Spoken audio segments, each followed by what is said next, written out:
Awiti ang Ginoo, o pag-uwi. Kayo naghimo siya o katingalaan, mga buhay. Ang iyang tungkamot nakakapot o kadaugan, alang kaniya. Ang iyang balaan mabukto, awiti ang Ginoo, o pag-uwi. Kay naghimo siya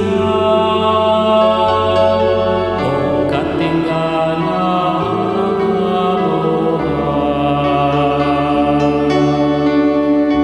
Ang Ginoo nagpahibalo sa iyang kaluwasan, sa atubangan sa kanasuran, iyang ipahayag ang iyang katarong. Nahinumdum siya sa iyang kaluoy o sa iyang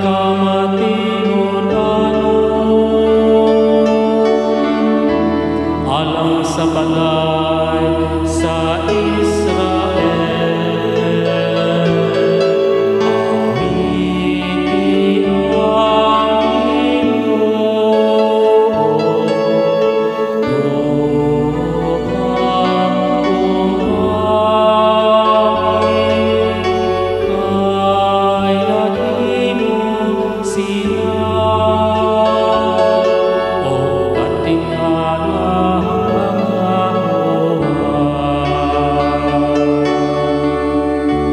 Ang tanang kautlanan sa yuta nakakita,